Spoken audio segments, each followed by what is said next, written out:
स्वागत है दोस्तों। आप सुन रहे हैं कहानी वार्ता। मैं हूं आप सबका दोस्त विक्रम।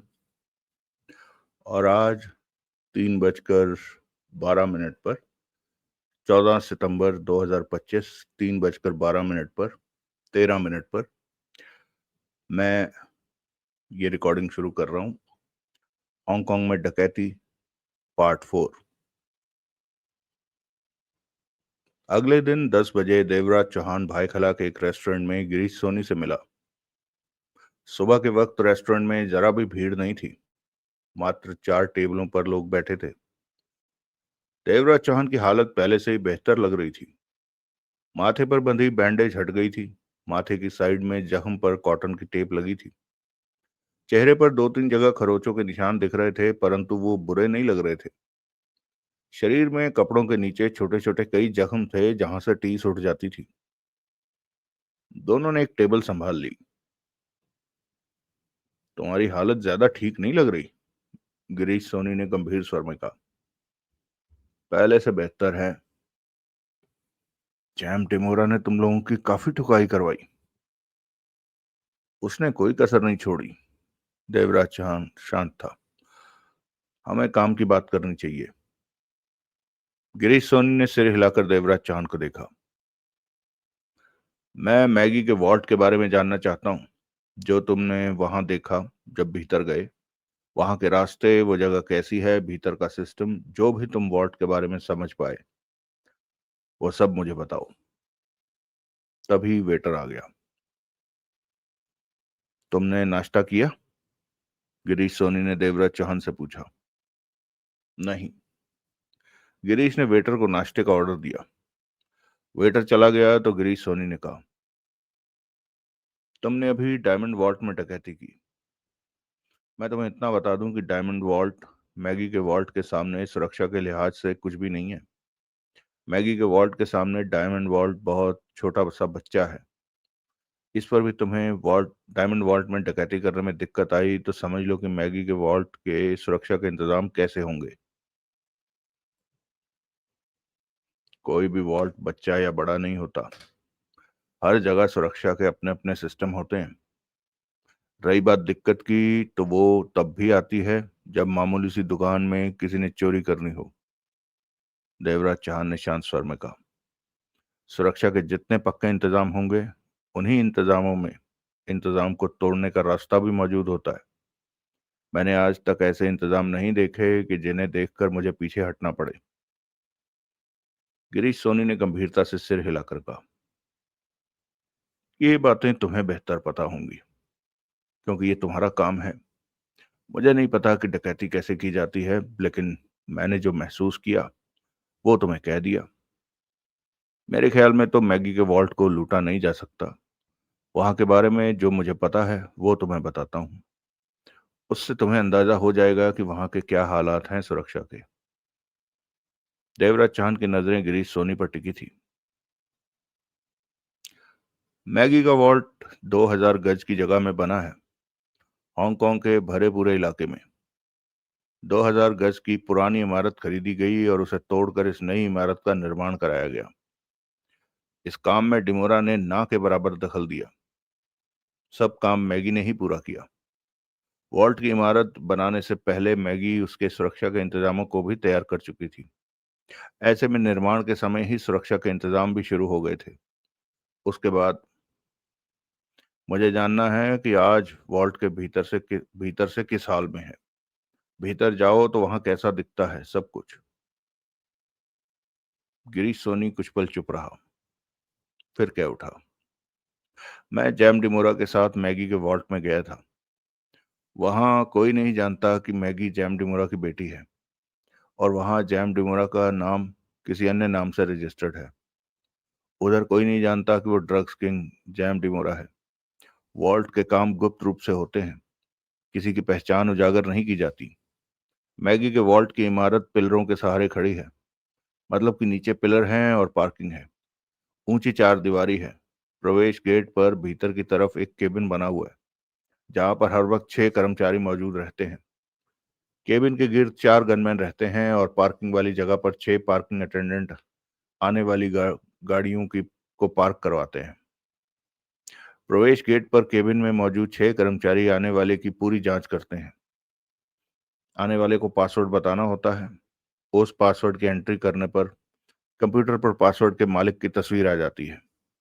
चेहरा मिलाने पर आने वाले व्यक्ति को भीतर भेज दिया जाता है। साथ में कोई और भी भीतर जाना चाहे तो गहनता से उसकी जांच की जाती है। जैसे कि तब मैं डिमोरा के साथ था, परंतु मुझे साथ ले जाने में डिमोरा को कोई समस्या नहीं आई, क्योंकि डिमोरा ने मैगी को फोन किया और केबिन में बैठे कर्मचारियों से बात करा दी। मैगी ने कह दिया कि हमें आने दिया जाए। इस तरह हम बाहरी प्रवेश द्वार को पार करके पार्किंग में एक तरफ बनी 3 लिफ्टों के पास पहुंच गए। वहां पर 2 गनमैन और 2 वॉल्ट के कर्मचारी मौजूद थे। उन्होंने हमारी पर्ची देखी, जो कि हमें केबिन के कर्मचारियों ने दी थी। उसे देखने के बाद हमें लिफ्ट द्वारा अपर ग्राउंड पर पहुंचाया गया। अपर ग्राउंड पर लिफ्ट से निकलते ही सामने बैठने के लिए लॉबी थी और उससे कुछ फासले पर रिसेप्शन रूम है। इससे पहले तुम्हें बता दूं कि सामने एक दीवार नजर आती है। देखने में वो एक मजबूत दीवार लगती है, परंतु ऐसा है नहीं।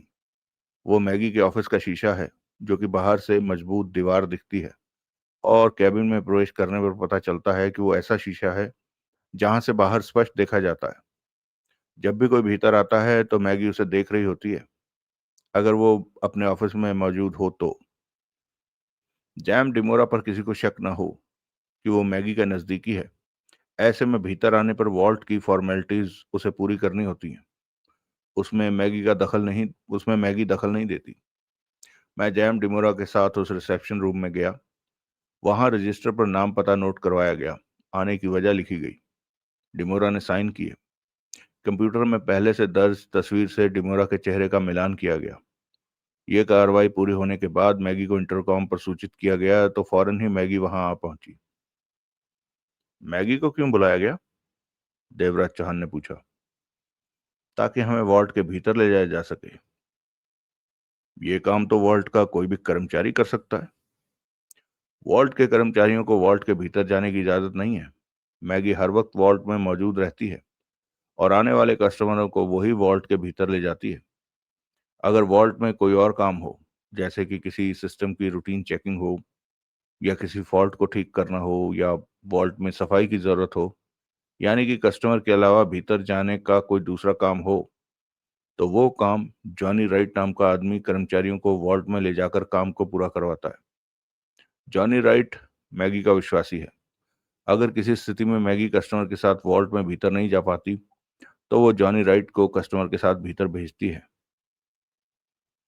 तो मैगी जॉनी राइट पर पूरा विश्वास करती है। हाँ, जॉनी राइट को मैगी अमेरिका से उस वक्त से जानती है जब वो अमेरिका में पढ़ाई कर रही थी। वॉल्ट की इमारत के निर्माण के दौरान मैगी की मुलाकात जॉनी राइट से हो गई। तब से वो मैगी के साथ है। कुछ गलत मत समझना, जॉनी राइट 50 की उम्र का है। अमेरिका में वो एक क्लब का बॉक्सर हुआ करता था, परंतु वहां एक गुट से उसका झगड़ा इतना बढ़ गया कि वो अमेरिका से चुपचाप निकलकर हांगकांग आ गया। मैगी का साथ मिला तो वो मैगी के साथ ही काम पर लग गया। उसके और मैगी के बीच काम की ट्यूनिंग अच्छी चल रही है। तभी वेटर नाश्ता रख गया। बातों के दौरान दोनों नाश्ता करने लगे। गिरीश सोनी बोला, मैगी कस्टमर को वॉल्ट में कैसे ले जाती है, ये जान लो। समझने लायक बात है। मैगी मुझे और डिमोरा को रिसेप्शन रूम से बाहर लेकर आई और एक तरफ की गैलरी में प्रवेश कर गई। गैलरी 8 फीट चौड़ी है और भरपूर तेज रोशनी में फर्श, दीवारें और छतों का जर्रा जर्रा चमक रहा था। इस बीच मैगी ने अपने बाप से कोई बात नहीं की, क्योंकि वहां पर गैलरी में माइक्रोफोन लगे हुए हैं, जो कि दिखते नहीं है, परंतु आने वालों की बातों को कंट्रोल रूम में सुना जाता है कि वो वॉल्ट को नुकसान पहुंचाने जैसी बात तो नहीं कर रहे। उस गैलरी में कई जगह सीसीटीवी कैमरे भी हैं, जिन्हें की कंट्रोल रूम से वॉच किया जाता है। स्पष्ट बात तो यह है कि जब आप मैगी के वॉल्ट में जाने के लिए बाहरी केबिन के गेट के पास गाड़ी रोकते हैं, तो तब से ही आप हर पल कैमरों की नज़र में होते हैं और कंट्रोल रूम से आपकी हरकतों को बराबर देखा जाता है कि आप संदिग्ध तो नहीं है। वो गैलरी 20 फीट लंबी है और एक बंद दरवाजे पर जाकर खत्म होती है। उस दरवाजे के पास रुकते ही मैगी ने अपने कपड़ों से रिमोट निकाला और एक बटन को दबाने पर वो दरवाजा 2 भागों में बंटकर खामोशी से दीवार में समा गया और सामने 50 वर्ग फीट के दायरे में खुली जगह दिखी।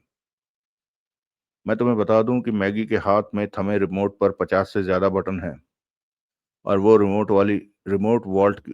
वॉल्ट की चाबी है, अगर पता हो कि कौन सा बटन किस काम आता है। जॉनी राइट को रिमोट संभालना आता है? देवराज चांद ने पूछा। पूरा नहीं आता, डिमोरा ने बताया था।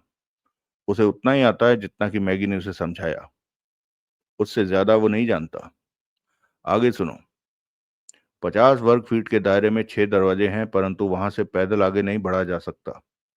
दरवाजे के भीतर की तरफ एक 4 सीटर छोटी सी ट्रॉली जैसी गाड़ी है। वो ट्रॉली 4 पहियों वाली है। 1.25 फीट की गोलाई लिए उसके 4 पहिए हैं। 1.25 फुट की, जो कि फर्श पर बिछी 3 फीट चौड़ी पटरी पर सटे रहते हैं।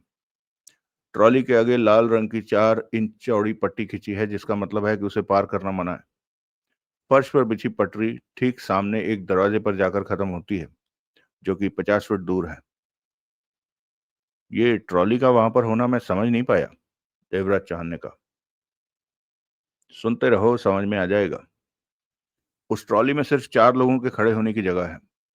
वॉल्ट में प्रवेश करने के लिए पैदल वॉल्ट के दरवाजे तक नहीं बढ़ा जा सकता। ट्रॉली पर सवार होकर ही वॉल्ट के दरवाजे तक जाना होता है, और ये सफर मात्र 1.5 मिनट का होता है।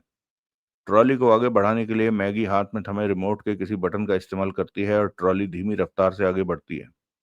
अभी भी सुरक्षा रूम से सीसीटीवी कैमरों की मदद से उन्हें देखा जा रहा होता है।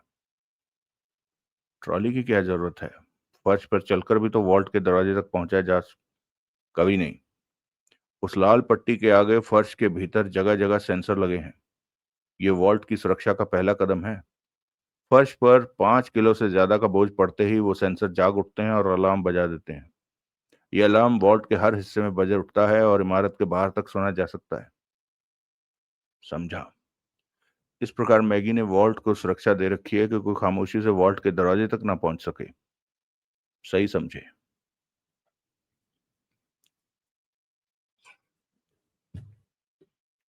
जब वॉल्ट बंद होता है तो ट्रॉली की क्या पोजीशन होती है? देवराज चांद ने पूछा। मैगी रिमोट के बटन को दबाकर ट्रॉली को बंद कर देती है। अगले दिन वो तभी चालू होती है जब मैगी रिमोट से उसे चालू करती है। एक तो ट्रॉली को चलाने के लिए रिमोट की जरूरत होती है, और वॉल्ट बंद करने से पहले मैगी रिमोट से ट्रॉली के सिस्टम को भी बंद कर देती है, ताकि अगर कोई यहां तक पहुंच भी जाए तो ट्रॉली का इस्तेमाल न कर सके। ऐसी स्थिति में ट्रॉली के पहिए पटरी पर जाम हो जाते हैं। ट्रॉली 1 इंच भी आगे नहीं जाती। देवराज चांद ने सिर हिलाया। इसके अलावा वॉल्ट तक पहुंचने का कोई और रास्ता? देवराज चांद ने पूछा। मैगी कहती है कि दूसरा रास्ता नहीं है, गिरीश सोनी ने कहा। तुम्हारा अपना क्या विचार है? मेरा ख्याल है कि दूसरा क्या तीसरा रास्ता भी होगा। मेरा भी यही ख्याल है कि वॉल्ट तक पहुंचने के और रास्ते भी होंगे। होने ही चाहिए। वॉल्ट जैसी जगह पर एक रास्ते से काम नहीं चल सकता, गिरीश सोनी बोला। इसके अलावा दूसरा रास्ता किसे पता होगा? देवराज चौहान ने गिरीश सोनी को देखा। जॉनी राइट को शायद पता हो। देवराज चौहान लंबी चुप्पी के बाद बोला। शायद जॉनी राइट को भी ना पता हो, पर राइट मैगी का विश्वासी है। बेशक कितना भी विश्वासी हो, वॉल्ट की कई बातें सिर्फ मैगी ही जानती होगी। ऐसा भी हो सकता है। मैगी कैसी आदतों की मालकिन है? मैंने जो सुना है जैम डिमोरा से सुना है। वो बहुत चालाक है, खतरनाक है। लड़ने की कला उसने सीख रखी है। इन दिनों वो अपना पूरा ध्यान वॉल्ट पर लगा रही है। वॉल्ट सातों दिन खुला रहता है, कभी बंद नहीं होता। तुम्हारा मतलब कि मैगी कभी छुट्टी नहीं करती? करती होगी। ऐसी स्थिति में जॉन राइट वॉल्ट का काम संभालता होगा, गिरीश सोनी ने गंभीर स्वर में कहा। मेरी बात बीच में ही रह गई, अभी आगे सुनो। तुम कहते हो कि फर्श में सेंसर लगे हैं? देवराज चौहान बोला। हाँ। फर्श पर 5 किलो से ज्यादा भार पड़ते ही वो सेंसर एक्टिव हो जाते हैं और सायरन बज जाता है। गिरीश सोनी ने सर हाँ में सिर हिलाया। फर्श के नीचे सेंसर? वो सेंसर खराब भी तो होते होंगे, देवराज चौहान ने कहा। जरूर होते होंगे। फिर उन्हें ठीक कैसे किया जाता है, कैसे बदला जाता है, जबकि वो फर्श के नीचे मौजूद है? इसका कोई ना कोई रास्ता तो होगा। तुम्हें नहीं पता? नहीं। वो फर्श है कैसा? ठीक से याद नहीं, शीशे की तरह चमकता फर्श है, शायद टाइलें बिछी हैं। गिरीश सोनी बोला। तो मैगी ने जरूर ऐसा इंतजाम पहले से ही कर रखा होगा कि सेंसर खराब होने की स्थिति में टाइलों को हटाकर उनकी मरम्मत की जा सके। फर्श के बारे में और कुछ बताओ। नहीं बता सकता, मैंने फर्श पर ज्यादा ध्यान नहीं दिया। वो ट्रॉली पटरियों पर चलती है? हाँ। पटरियां फर्श के भीतर फिट हैं या फर्श के ऊपर? आधी भीतर आधी बाहर। खुलकर बताओ। मेरे ख्याल में वो पटरियां 8 इंच की होंगी। 4 इंच फर्श के भीतर और 4 इंच फर्श के बाहर निकली हुई। ये पक्का है कि वो फर्श से बाहर निकली हुई हैं? पक्का है, उन पर ही ट्रॉली के पहिए चलते हैं। इस बात पर मैंने ध्यान दिया था। दोनों पटरियों के बीच क्या है? बीच? बीच में टाइलें बिछी हैं। और 3 फुट का फासला है पटरियों के बीच? नहीं, 3 फुट का फासला नहीं है। 3 फुट तो ट्रॉली में खड़े होने की जगह है। वो पटरियां 2 फुट के फासले पर हैं। गिरीश सोनी ने सोच भरे स्वर में कहा। हाँ, ऐसा ही है। जब वॉल्ट बंद होता है तो एक तरह से ट्रॉली को बेकार कर दिया जाता है कि कोई ट्रॉली के सहारे 50 फुट दूर वॉल्ट के दरवाजे तक न पहुंच सके। फर्श के नीचे सेंसर लगे हैं कि कोई फर्श पर पांव रखे तो सेंसर एक्टिव होकर सायरन बजा दे। ये सब इंतजाम इसलिए कि कोई वॉल्ट के दरवाजे तक न पहुंच सके। देवराज चांद की नजर गिरी सोनी पर थी। लेकिन उस जगह को पार करने के लिए वो पटरियां भी तो हैं। पटरियां? गिरी सोनी की आंखें सिकुड़ी। ट्रॉली की पटरियां? तुम कहते हो कि वो 2 फीट के फासले पर फर्श पर स्थापित है। बेशक वो 3 फीट के फासले पर भी स्थापित हो। एक पांव एक पटरी पर, दूसरा दूसरी पटरी पर, इस तरह वो रास्ता पार किया जा सकता है। गिरीश सोनी की आंखें फैल गई। Bye God! गिरीश सोनी के होंठों से निकला। ये तो मैंने सोचा ही नहीं था। देवराज चांद गिरीश सोनी को चंद पल देखता रहा, फिर बोला। एक बात और भी तुमने नहीं सोची? क्या? वो लड़की, जैम डिमोरा की बेटी मैगी, जो कि इतने बड़े वॉल्ट को चला रही है, वो बेवकूफ नहीं है? क्या मतलब? ये मामूली सी बात क्या मैगी ने नहीं सोची होगी? देवराज चांद के होंठों पर मुस्कान उभरी। मामूली सी बात है। ये बात मैगी ने जरूर सोची होगी और इसका कोई इंतजाम भी कर रखा होगा कि कोई ट्रॉली लॉक की स्थिति में दोनों पटरियों पर पांव रखकर उस रास्ते को पार करके वॉल्ट के दरवाजे तक न पहुंच सके। गिरीश सोनी ने पहलू बदला। नाश्ता समाप्त हो चुका था। वेटर बर्तन ले गया, टेबल साफ कर गया, उसे 2 कॉफी लाने को कहा गया। तुम ठीक कहते हो, गिरीश सोनी ने गंभीर स्वर में कहा। मैगी ने जरूर इस बात का भी इंतजाम कर रखा होगा।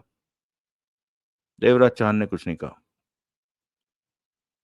तुम क्या सोचते हो कि मैगी ने पटरियों का क्या इंतजाम कर रखा होगा? गिरीश सोनी ने पूछा। इस बारे में मैं अपना कोई ख्याल जाहिर नहीं कर सकता। तुम सोचो कि कभी जैम डिमोरा ने तुम्हें इस प्रकार की कोई बात बताई हो, ऐसा कुछ कि जो मैगी के वॉल्ट की सिक्योरिटी को तोड़ता हो? देवराज चांद बोला।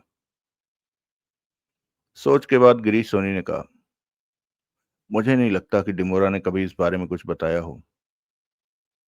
तुमने कहा कि 50 वर्ग फीट के दायरे में वॉल्ट के दरवाजे के अलावा और भी दरवाजे हैं। हाँ। उन दरवाजों तक जाने के लिए भी पटरियां हैं? नहीं। तो उन दरवाजों का क्या मतलब हुआ? वहां तक किसी ने जाना हो तो कैसे जाया जाता है? गिरीश सोनी सोच भरी निगाहों से देवराज चांद को देखने लगा। इसमें इतने सोचने की क्या बात है? तुम्हारी बात का जवाब मेरे पास नहीं है, गिरीश सोनी के होंठों से निकला। उन दरवाजों के पीछे क्या है? ये भी नहीं मालूम। फर्श के नीचे जो सेंसर हैं, जरूरत पड़ने पर ऐसा कोई इंतजाम जरूर होगा कि उन्हें बंद किया जा सके। इंतजाम तो होगा, पर उस इंतजाम के बारे में मैं नहीं जानता। तुम सोचना कि डिमोरा ने वॉल्ट के बारे में कभी कुछ बताया हो जो अब मेरे काम आ सके। मैं ध्यान रखूंगा। वहां 50 फीट वहां 50 फीट के वर्ग दायरे में कितने दरवाजे लगते हैं? एक तो वॉल्ट का दरवाजा हो गया, बाकी कितने? शायद कुल 4, 4 या 5, 5 दरवाजे हैं। वहां की छत कैसी है? देवराज चौहान के चेहरे पर सोच के अजीब भाव नजर आ रहे थे। छत? मैंने छत को नहीं देखा। छत का कुछ तो ध्यान होगा कि वहां फानूस लगा था या? फानूस? नहीं, ऐसा कुछ नहीं था वहां। ये तो पक्का है, पर मैंने छत की तरफ ध्यान नहीं दिया। ठीक है, आगे कहो जो तुम कहना चाह रहे थे। तुम डिमोरा के साथ वॉल्ट के भीतर गए? देवराज चौहान बोला। हाँ, मैगी हर पल साथ थी। वो अच्छी बेटी है, डिमोरा की चिंता करती है। गिरीश सोनी ने सिर हिलाकर कहा। ट्रॉली में बैठकर 50 फीट का सफर तय करके हम वॉल्ट के दरवाजे तक पहुंचे। ट्रॉली उधर की लाल लाइन के पार जाकर रुकी थी। सब नीचे उतरे।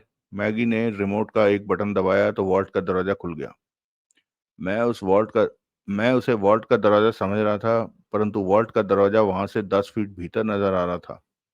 ये 10 फीट का कमरा था और भीतर प्रवेश करने पर दाएं बाएं दोनों तरफ लिफ्ट मौजूद थी।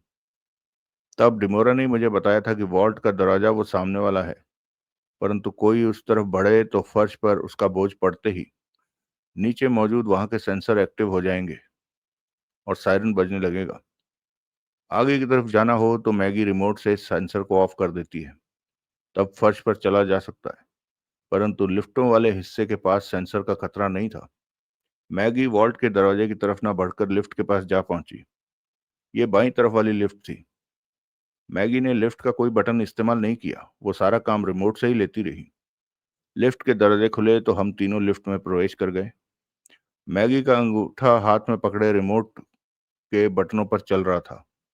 लिफ्ट लिफ्ट के दरवाजे बंद हो गए। अगले ही पल मैंने महसूस किया कि लिफ्ट ऊपर जाने की अपेक्षा नीचे जा रही है। इस बारे में मैंने डिमोरा से पूछा तो उसने कहा वॉल्ट को सुरक्षा के नाते कई हिस्सों में बांट रखा है। अगर कोई वॉल्ट के एक हिस्से में आ भी जाए तो दूसरे हिस्से में न पहुंच सके। हम वॉल्ट के बेसमेंट वाले हिस्से में जा रहे हैं, जो कि वॉल्ट की सबसे सुरक्षित जगह है। तो वॉल्ट का बेसमेंट भी है? देवराज चौहान बोला। हाँ, डिमोरा ने मुझे बताया कि उसकी चीजें मैगी बेसमेंट में ही रखती है। ये परेशानी वाली बात है कि वॉल्ट कई हिस्सों में बंटा हुआ है, देवराज चौहान ने कहा। तभी लिफ्ट रुक गई, दरवाजे खुले और हम बाहर निकले। बाहर ठीक वैसा ही सब कुछ था जैसा कि ऊपर लिफ्ट वाली जगह में था। दाएं बाएं लिफ्ट थी और 10 फीट के कमरे के उस तरफ एक बंद दरवाजा दिख रहा था। डिमोरा ने बताया कि वो इस वक्त वॉल्ट के बेसमेंट में है, जो कि जमीन से 15 फुट नीचे है। वहां भी फर्श पर सेंसर थे जिन्हें कि मैगी ने रिमोट से ऑफ किया और हम बेसमेंट वाले वॉल्ट के दरवाजे के पास जा पहुंचे। यहाँ ट्रॉली जैसा इंतजाम नहीं है? देवराज चांद ने पूछा। नहीं, ट्रॉली सिर्फ एक ही जगह पर है। बाकी जगह के सेंसर को रिमोट से ऑफ किया जाता है। उस दरवाजे के बाहर नंबरों वाली एक प्लेट लगी है, जिसके कुछ बटन मैगी ने दबाए और रिमोट का इस्तेमाल करके वो दरवाजा खोला। दरवाजा दो पल्लों में दाएं बाएं दीवार में समा गया और आगे नीचे जाने के लिए सीढ़ियां थी। ऊपर 8 फीट के फासले पर छत की दीवार थी। हम सीढ़ियां उतरकर वॉल्ट के बेसमेंट में जा पहुंचे, जो कि हॉल कमरे जैसा था। वहां पर कतार में सेफ्टी बॉक्स लगे थे, जिनमें वॉल्ट के कस्टमरों का कीमती सामान था। डिमोरा ने बताया कि बेसमेंट में किसी ने अपनी दौलत रखनी हो तो उसे काफी ज्यादा किराया देना पड़ता है, क्योंकि यहाँ पर रखी कोई भी चीज बेहद सुरक्षित है। जैम डिमोरा का सामान भी वहीं पर था? हाँ, परंतु उस हॉल में नहीं। हॉल के साथ लगते कमरे में। परंतु एक नजर देखने पर वो हॉल की दीवार ही लगती है। दरवाजा नहीं दिखता। कोई कह नहीं सकता कि वहां कोई कैमरा है, वहां कोई कमरा है। मैगी ने अपने पापा के हीरे जवाहरात का संग्रह वहीं पर रखा हुआ था। डिमोरा को संग्रह रूपी हीरे जवाहरातों से बहुत लगाव है।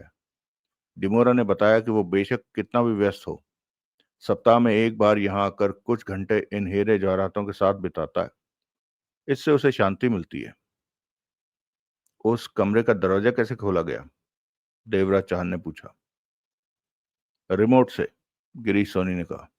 मैगी ने रिमोट के किसी बटन का इस्तेमाल किया कि एकाएक दीवार का एक हिस्सा दरवाजे के रूप में नजर आया और वो खुल गया।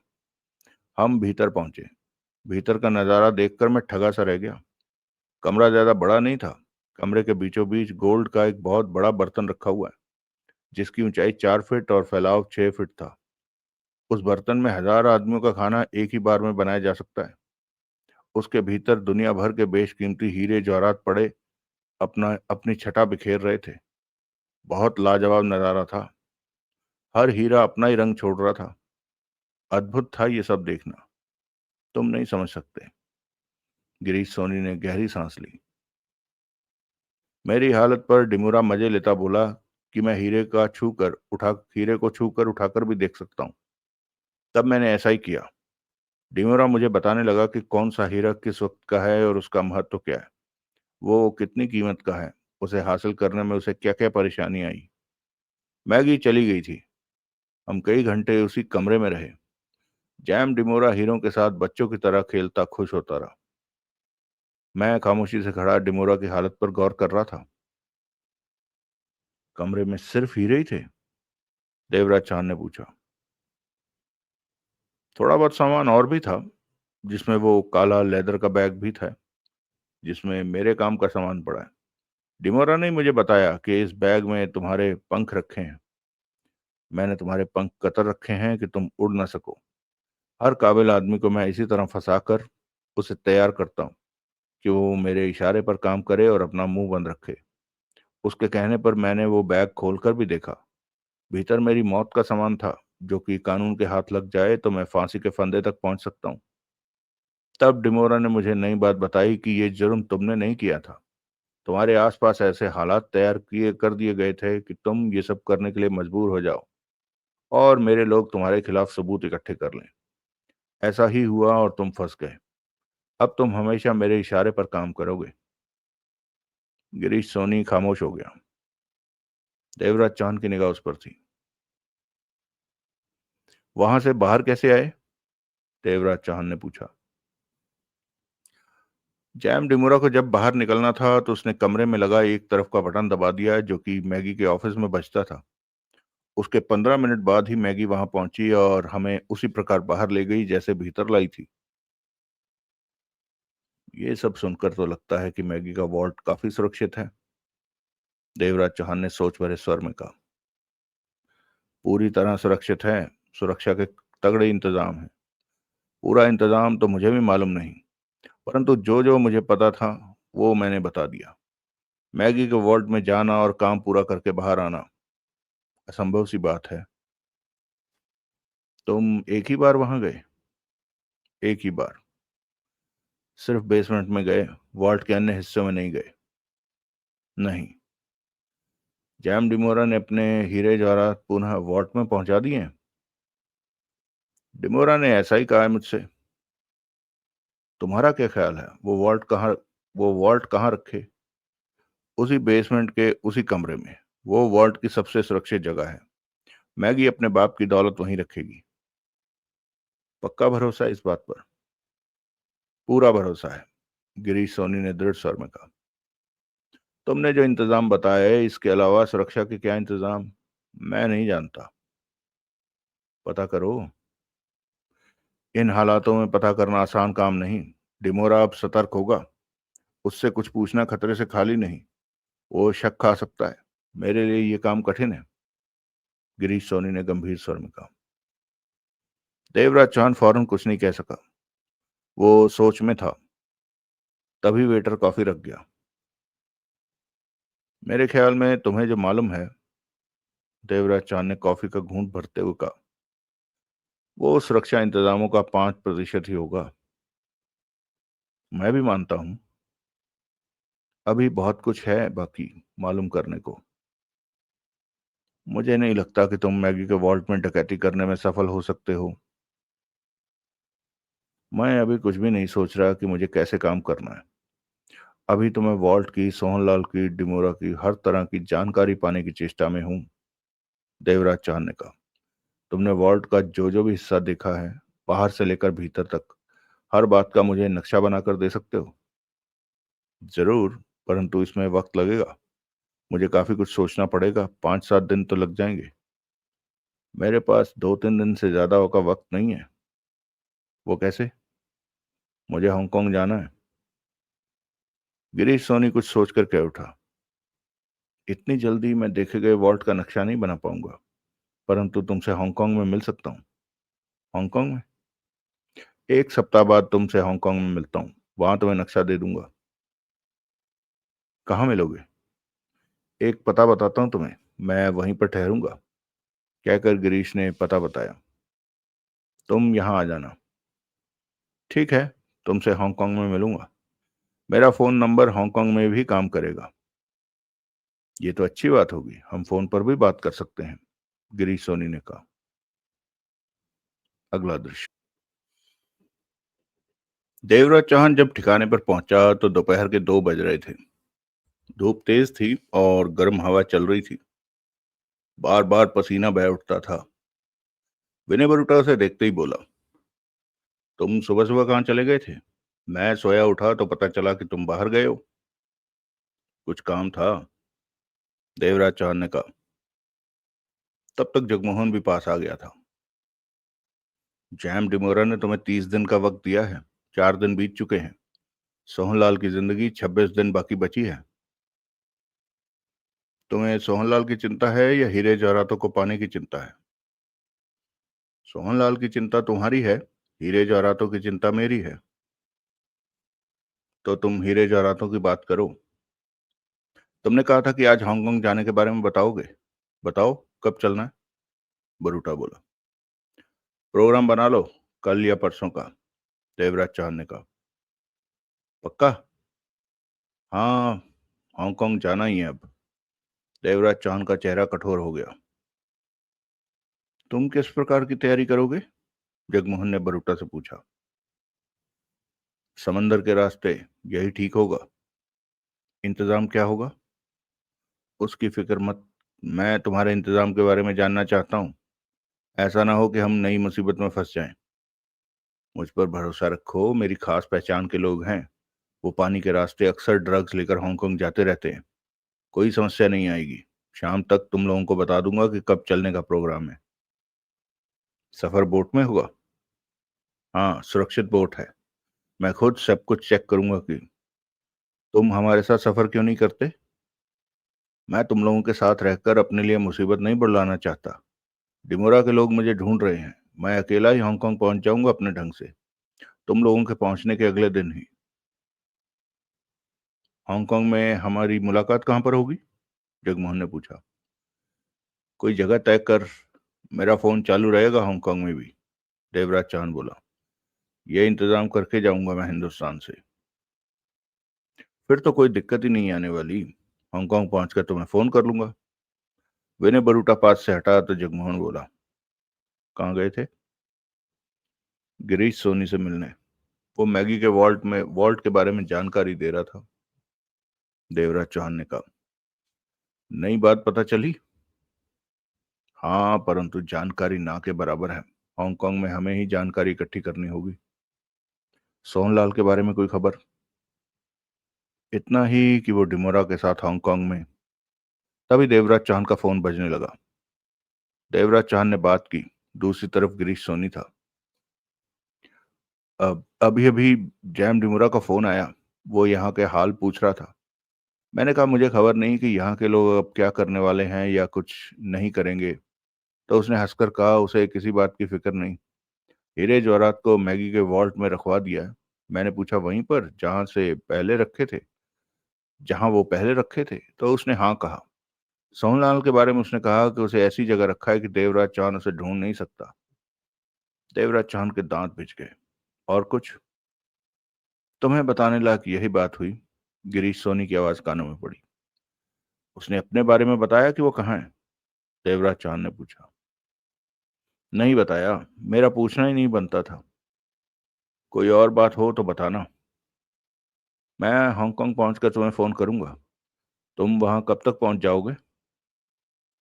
3-4 दिन में, कहकर देवराज चौहान ने फोन बंद कर दिया। चेहरे पर खतरनाक भाव सिमटे थे। क्या हुआ? जगमोहन ने पूछा। गिरीश सोनी की कही बातें देवराज चौहान ने जगमोहन को बताई। तो उसने हीरे जवाहरात मैगी के वॉल्ट में रख दिए हैं, जगमोहन ने सख्त स्वर में कहा। पर वो जबकि मेरा पहला काम सोहनलाल को सही सलामत हासिल करना है। देवराज चौहान बोला। सोहनलाल की हमें खबर नहीं कि हांगकांग में उसे कहाँ रखा गया है। इस बात का जवाब हांगकांग पहुंचने पर ही पता चलेगा।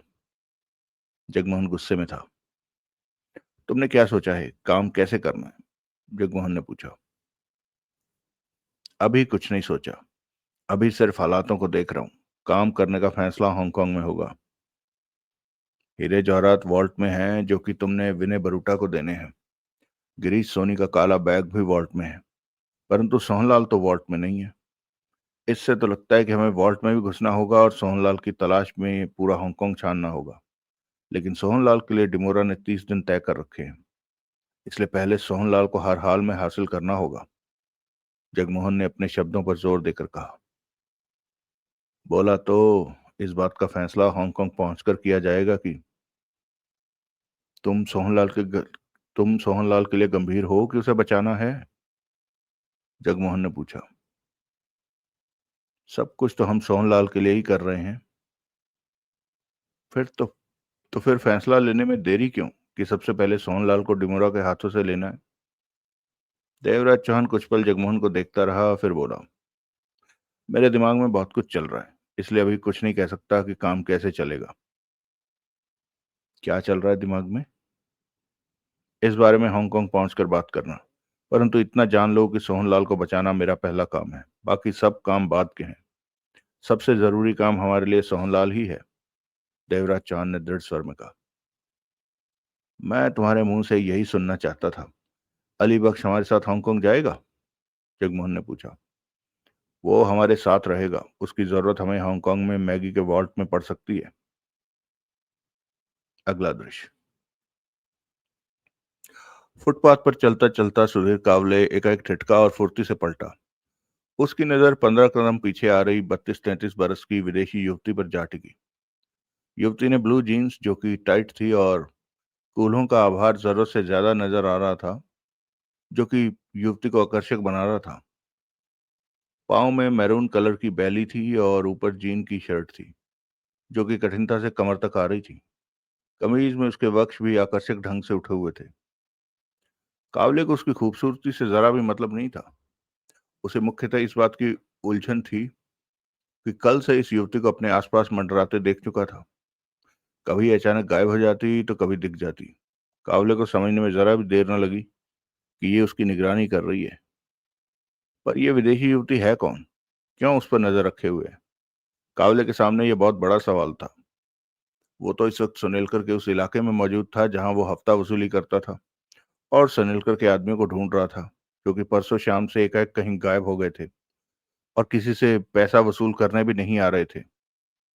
थोड़ी देर पहले युवती को देखा तो उसका माथा ठनका। सुबह भी इस युवती को देखा था और तुरंत ही ध्यान आ गया कि कल भी 2 बार इस युवती को अपने आसपास देखा था। कावले खड़ा युवती को देखता रहा। युवती पास आती जा रही थी और मुस्कान भरे अंदाज में उसे ही देख रही थी, जबकि कावले की भूरी आंखों में सतर्कता के भाव थे। वो पास पहुंची, पास से निकलने लगी। कावले ने टोका। मैडम। वो तुरंत छिटकी, गहरी निगाहों से कावले को देखा। तुम कल से मेरा पीछा क्यों कर रही हो? कावले ने अंग्रेजी शब्दों का इस्तेमाल किया। श्योर, वो मुस्कुराई। डेडली श्योर, कावले ने दृढ़ स्वर में कहा। मुझ में इतनी हिम्मत कहाँ कि सुधीर कावले का पीछा कर सकूं, वो बोली। उसके मुंह से अपना नाम सुनकर कावले और भी सतर्क हो गया। तुम मेरा नाम भी जानती हो? काम भी जानती हूँ। डायमंड वॉल्ट के जासूस हो तुम। स्विट्जरलैंड से तुमने जासूसी का कोर्स किया है। अच्छे ग्रेड में कोर्स पूरा किया। तुम्हारे इंस्ट्रक्टर का कहना है कि तुम काबिल जासूस हो। मेरे बारे में जानकारी स्विट्जरलैंड से ली? कावले उलझन में पड़ा। लेनी पड़ी। वैसे तो मैं बता दूं कि कल से नहीं, परसों से मेरी नजर तुम पर है। वो मुस्कुराई। सुधीर कावले अब तक समझ चुका था कि वो युवती कोई खास है। जिस विश्वास के साथ वो बात कर रही है, इस तरह की बातें हर युवती नहीं कर सकती। परसों से तुम मुझ पर नजर रख रही हो? हाँ, उसने सिर हिलाया। जब तुम इंस्पेक्टर पवन वानखेड़े के साथ थे। ये वानखेड़े को भी जानती है? कावले समझ गया कि मामला गहरा है। मेरे ख्याल में तुम सारे शहर को जानती हो। इन शब्दों की आड़ में कावले ने खुद को संभाला। कम से कम तुम्हें तो जान ही गई हूं। वो बराबर मुस्कुरा रही थी। मेरा पीछा करने की वजह तुम्हें नहीं मालूम? नहीं। हैरानी है। मैं तो समझी थी कि तुम समझ गए होगे। उसने गहरी सांस ली। सीधी तरह बात करो, क्या चाहती हो? कावले ने उसकी आंखों में देखा। तुम हैंडसम हो, स्मार्ट हो। यकीन करो, जब पहली बार तुम्हें देखा तो तभी तुम्हें पसंद कर लिया था। वजह बोलो।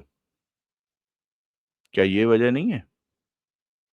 तुम मेरा वक्त खराब कर रही हो मैडम। मैं मिस्टर सुधीर कावले, ये सच है कि मैंने तुम्हें पहली नजर में ही पसंद कर लिया था। वो कुछ गंभीर दिखी। मानना या ना मानना तुम पर है। तुम उस दौलत की तलाश में हो जिसे देवराज चौहान डायमंड वॉल्ट में से डकैती करके ले गया है। हाँ, लेकिन तुम्हारी हर बात का जवाब मिलेगा, पर पहले मेरे कुछ सवालों का जवाब दो। क्या तुम जानते हो कि देवराज चौहान जब सूटकेसों के साथ अपने साथियों के साथ वॉल्ट से निकला तो जैम डिमोरा बाहर ही अपने लोगों के साथ मौजूद था और उसने उन सूटकेसों को लेकर उनकी पिटाई करके चला गया? सुधीर कावले के चेहरे पर हैरानी उभरी। तुम हो कौन? मेरी बातों का जवाब देते जाओ, तुम्हारी बातों का जवाब भी मिल जाएगा। वो कह उठी। मुझे मालूम है वॉल्ट के बाहर ऐसा हुआ था। तुम्हें पता है जैम डिमोरा उन सूटकेसों के साथ वापस हांगकांग चला गया है? मालूम है। अपने साथ वो देवराज चौहान के दोस्त सोहनलाल को भी ले गया है, जिसके लिए देवराज चौहान ने डकैती की।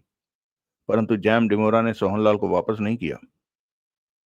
कावले का सिर घूम गया कि ये विदेशी युवती ये सब बातें कैसे जानती है। इन बातों से इसका मतलब क्या है? तुमने ठीक कहा। कावले ने अपने पर सब्र रखा। आखिरी सवाल। युवती गंभीर थी। अब देवराज चौहान क्या करेगा? क्या करेगा? जैम डिमोरा ने उसे धोखा दिया है। उसका दोस्त डिमोरा के पास है। ऐसी स्थिति में देवराज चौहान क्या करेगा? जबकि सुना है कि वो खतरनाक है। झगड़ा हो जाए तो पीछे नहीं हटता, अपनी करके रहता है। देवराज चौहान को मैं नहीं जानता, परंतु वानखेड़े जानता है। कावले इस युवती के खूबसूरत चेहरे पर नजरें टिकाए गंभीर स्वर में बोला। इंस्पेक्टर वानखेड़े का कहना है कि देवराज चौहान जैम डिमोरा को नहीं छोड़ेगा। युवती के चेहरे पर मुस्कान गहरी हो गई। मैं वो हाथ आगे बढ़ाती कह उठी। जासूस सूजन कारपेट हूं, हांगकांग पुलिस की तरफ से। कावले की आंखें सिकुड़ी, फिर उसने सूजन कारपेट से हाथ मिलाया। सूजन कारपेट? सुधीर कावले ने इसका नाम दोहराया। मैं अब भी अपनी बात पर कायम हूं कि मैंने तुम्हें पहली नजर में ही पसंद कर लिया था। आगे की बात तुम पर है कि तुम मुझे पसंद करते हो या नहीं। जब मन करे बता देना। हांगकांग पुलिस इस मामले में क्या कर रही है? सुधीर कावले ने पूछा। वो जैम डिमोरा के पीछे है ना? पुलिस चीफ मैक्स फेरी जैम डिमोरा को छोड़ने वाला नहीं है। डिमोरा को पकड़ने के फेर में वो कई पुलिस वालों की जान गंवा चुका है। ये बात वो भूलता नहीं। जैम डिमोरा 2-3 महीने अंडरग्राउंड हो गया था हांगकांग में। मैक्स फेरी इतना तो जान चुका था कि जैम डिमोरा हिंदुस्तान चले जाने की फिराक में है। उसने हर तरफ खबरें फैला रखी थी कि डिमोरा की कोई खबर उसने हर तरफ खबरी फैला रखे थे कि डिमोरा की कोई खबर मिले। खबर 2.5 महीने बाद मिली कि जैम डिमोरा ने अपने हीरे जवाहरातों के संग्रह से भरे 3 सूटकेस हिंदुस्तान रवाना कर दिए हैं और वो खुद भी इंडिया पहुंचने वाला है। मैक्स फेरी ने तलाश तेज कर दी कि जैम डिमोरा हिंदुस्तान नहीं जा सके।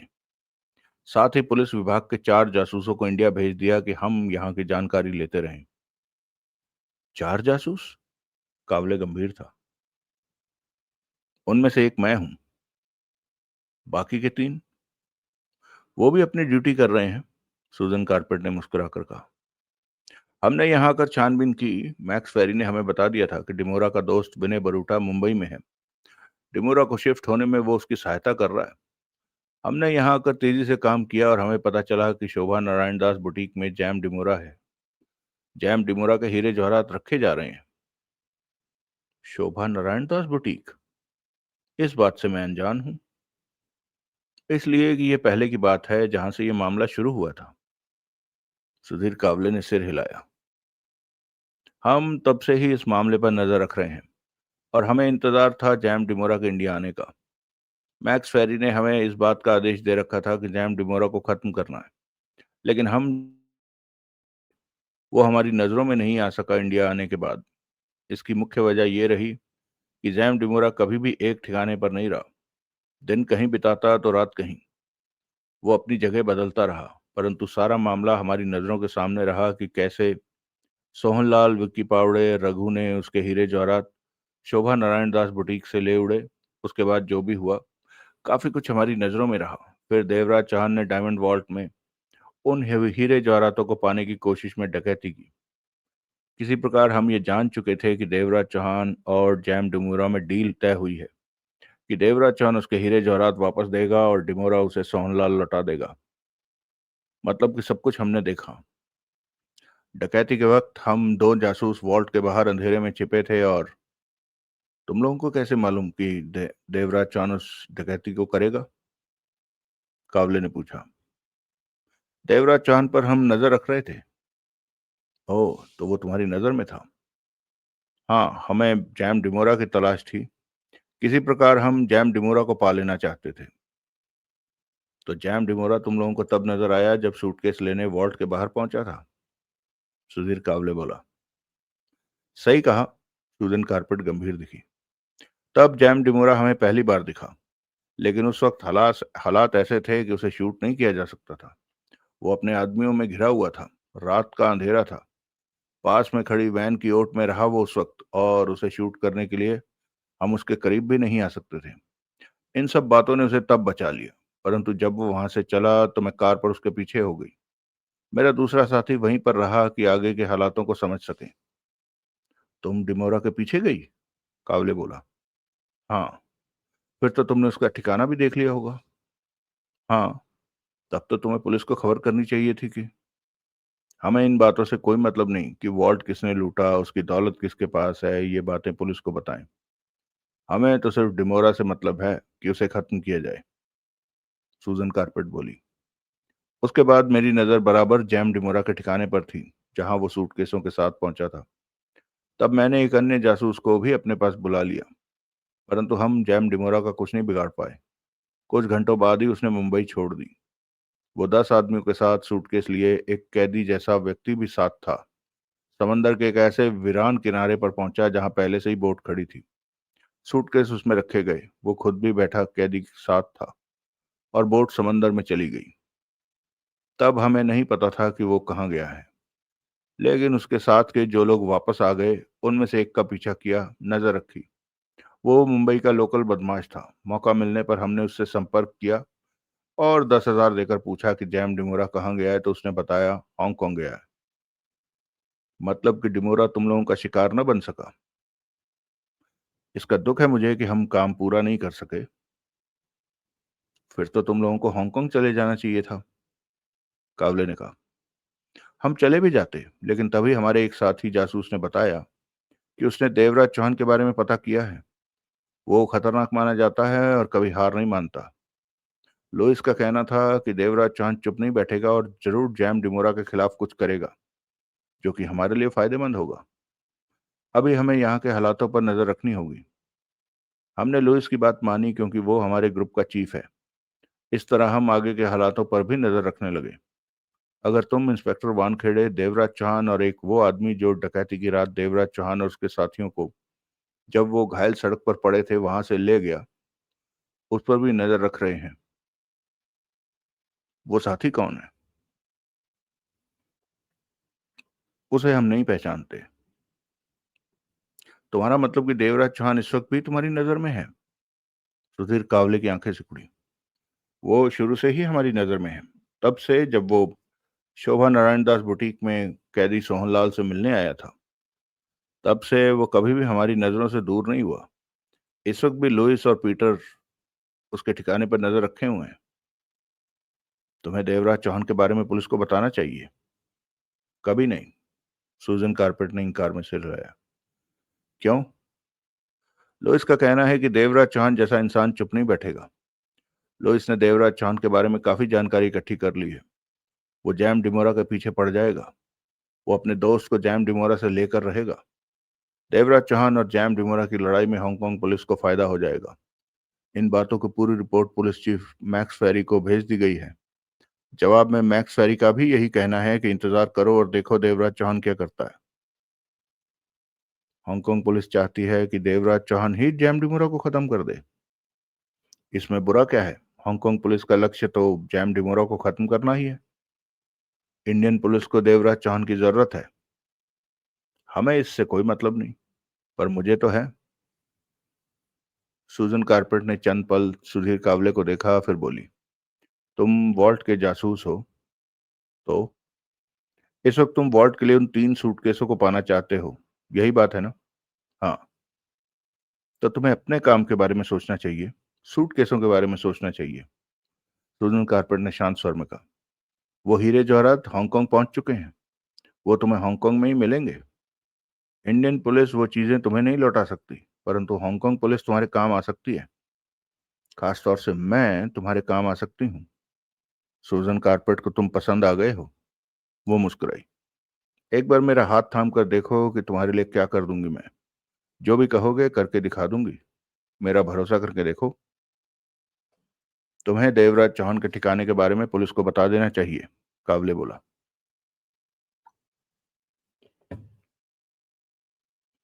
अगर देवराज चौहान जैम डिमोरा के पीछे नहीं जाता तो तुम्हें बता दूंगी कि देवराज चौहान कहां पर है।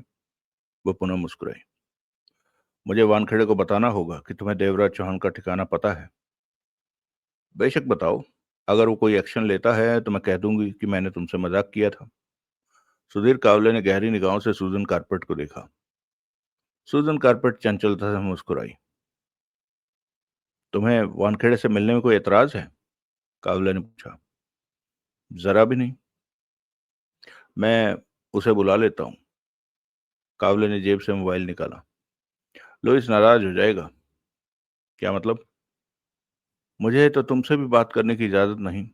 सिर्फ तुम पर नजर रखनी है, तुम्हारी हरकतों को नोट करना है। यही काम था मेरा। तुम क्या समझते हो कि तुमने मुझे पीछा करते देखा? ये बात नहीं है, बल्कि मैं ही तुम्हारी नजरों में आई जानबूझकर, क्योंकि तुम मेरे दिल को पसंद आ गए मिस्टर सुधीर कावले। मैं तुम्हारे करीब आना चाहती थी, तुमसे बात करना चाहती थी, तुम्हें अच्छी तरह देखना चाहती थी। तुम सच में अच्छे हो। अब मुझे और भी ज्यादा पसंद आ गए हो। मुझे इंतजार है कि कब तुम मेरा हाथ थामते हो। खैर, बात वानखेड़े की हो रही थी कि मुझे उससे मिलने में, सब कुछ कहने में ऐतराज नहीं, पर अभी कुछ वक्त रुक जाओ तो ठीक रहेगा, वरना लुइस कहेगा कि मुझे क्या पड़ी थी इन लोगों से बात करने की। लेकिन लुइस से ज्यादा मैं तुम्हारी बात मानती हूँ। तुम कहोगे तो मैं वानखेड़े से जरूर मिल सकती हूँ, तुम्हें नाराज नहीं कर सकती। मैं चाहता हूँ तुम वानखेड़े से मिलो और जो बातें मुझे बताई हैं उसे भी बताओ। कावले का स्वर सामान्य था। तुम मेरे प्यार का नाजायज फायदा उठा रहे हो। सूजन कारपेट ने गहरी सांस ली। ठीक है, बुलाओ इंस्पेक्टर वानखेड़े को। अगला दृश्य। सुधीर कावले, सूजन कारपेट और इंस्पेक्टर वानखेड़े एक रेस्टोरेंट में बैठे थे। टेबल पर कॉफी के प्याले और कुछ खाने पीने का सामान रखा था। कावले दोनों का परिचय करा चुका था। शाम के 4 बज रहे थे। वानखेड़े सादे कपड़ों में था। कॉफी पीने के दौरान कावले वानखेड़े को सारी बात बता चुका था। सुनकर वानखेड़े गंभीर हो उठा था। इन बातों के बीच सूजन कारपेट चुप रही थी। जब कावले ने सारे हालात वानखेड़े के सामने रखे तो वानखेड़े ने सूजन कारपेट से कहा, आपसे मिलकर खुशी हुई। मुझे भी। सूजन कारपेट शांत स्वर में बोली। देवरा देवराज चौहान हिंदुस्तान का माना हुआ डकैती मास्टर है। पुलिस को उसकी तलाश है। वानखेड़े बोला। और आप जानती हैं कि इस वक्त वो कहां पर है। देवराज चौहान को पकड़वाने में आप हिंदुस्तान पुलिस की सहायता कर सकती हैं। मिस्टर कावले ने आपको सारी बात बताई और आपको पता है कि हम किस बात के इंतजार में हैं। देवराज चौहान डैम डिमोरा के पीछे हांगकांग जाता है या नहीं, इस बात का इंतजार। सही कहा आपने। अगर वो हांगकांग जाता है तो? वानखेड़े ने पूछा। तब आपको नहीं बताया जाएगा कि देवराज चौहान इस वक्त कहां पर है। अगर वो नहीं जाता तो तब आप उसे पकड़वाएंगी। उस स्थिति में आपको बता दिया जाएगा कि देवराज चौहान कहां पर मौजूद है। सूजन कारपेट ने कहा। मैं आपकी जानकारी बढ़ा दूं कि इन हालातों में देवराज चौहान डिमोरा के पीछे जरूर जाएगा, वानखेड़े बोला। आपको कैसे पता? देवराज चौहान की फाइल सालों से मेरे पास है, वानखेड़े ने गंभीर स्वर में कहा। उसे गिरफ्तार करने का काम डिपार्टमेंट ने मेरे हवाले कर रखा है। मैं उसकी छोटी से छोटी आदत, छोटी छोटी हरकतें भी नोट करता हूँ। देवराज चौहान की आदतों के बारे में बहुत अच्छी तरह जानता हूँ कि कब वो क्या करेगा। जितना देवराज चौहान खुद को जानता है, कुछ उतना ही मैं उसे जानता हूँ। देवराज चौहान खुद किसी से झगड़ा नहीं करता, या यूं कह लें कि वो शुरुआत नहीं करता। अगर कोई शुरुआत कर दे या उसे धोखा दे दे तो वो उसे नहीं छोड़ता। जैम डिमोरा ने उसे धोखा दिया है, सूजन कारपेट कह उठी। तभी तो मैंने कहा कि वो डिमोरा के पीछे हांगकांग जरूर जाएगा, वानखेड़े का स्वर दृढ़ था। कब? जल्दी ही। इस मामले में वो इंतजार नहीं करता। जरूर वो तैयारी कर रहा होगा। अब तक उसे चले जाना चाहिए था। डिमोरा के लोगों ने उन चारों की तगड़ी पिटाई की थी। वो कुछ चोटों में है। शायद यही वजह हो उसे उसके रुके रहने की अब तक। तब तो आपको नहीं बताया जा सकता कि देवराज चौहान कहाँ पर है, सूजन कारपेट ने सोच भरे स्वर में कहा। मिस्टर वानखेड़े, जैम डिमोरा बहुत ताकत रखता है। उसके पास हर चीज की पहुंच है। ऐसे में देवराज चौहान डिमोरा का मुकाबला करने में सक्षम है। वो डिमोरा से टक्कर ले लेगा। देवराज चौहान ने डिमोरा जैसे कई लोगों से टक्कर ली है और हमेशा जीता ही है। देवराज चौहान की आधी लड़ाई हथियारों से होती है और आधी दिमाग से होती है। ऐसे मौके पर वो डरता नहीं है। मेरे ख्याल में देवराज चौहान जैम डिमोरा पर जरा भी रहम नहीं करेगा। सोहनलाल देवराज चौहान के लिए महत्व रखता है। वो कभी नहीं चाहेगा कि सोहनलाल को कुछ हो। वो हर संभव कोशिश करेगा सोहनलाल को जिंदा वापस पा लेने की। जैम डिमोरा हांगकांग पुलिस के हाथ नहीं आ रहा तो देवराज चौहान कैसे? पुलिस के मुकाबले चोर चोर तक जल्दी पहुंच जाता है। पुलिस को हमेशा एक दायरे में रहकर काम करना होता है। लेकिन देवराज चौहान जैसे लोगों का कोई दायरा नहीं होता। वो सिर्फ लक्ष्य पर ध्यान देते हैं। वेल, सूजन कारपेट ने सिर हिलाया। मुझे अफसोस है कि मैं आपके काम नहीं आ सकती। देवराज चौहान को पकड़वाने का काम? हाँ। इन हालातों में देवराज चौहान को पकड़ने की अपेक्षा मैं उन हीरे जवाहरातों को पाने की कोशिश में हूँ जो 3 सूटकेसों में भरे थे और डायमंड वॉल्ट से चोरी हो गए। माल बरामद होना बहुत जरूरी होता है। देवराज चौहान बचा नहीं रह सकता। उसे तो एक दिन कानून के हाथों में फंसकर पूरा हिसाब देना ही पड़ेगा। वानखेड़े के चेहरे पर शांत भाव नजर आ रहे थे। आपने कहा डिमोरा 3 सूटकेस भी हांगकांग ले गया है? हाँ। मुझे उनकी रिकवरी करनी है, जो कि अब हांगकांग में ही हो सकेगी, वानखेड़े ने कहा। ये संभव नहीं कि डिमोरा के हीरे जवाहरातों का संग्रह हांगकांग में आपके हवाले किया जा सके। वो हांगकांग से बरामद होगा तो उसकी मालिक हांगकांग सरकार होगी, सूजन कारपेट ने गंभीर स्वर में कहा। तभी सुधीर कावले कह उठा। उन्हें वापस पाना मेरे लिए जरूरी है। तुम जानती हो कि वो डायमंड वॉल्ट से निकाले गए हैं। सूजन कारपेट ने कावले को देखा।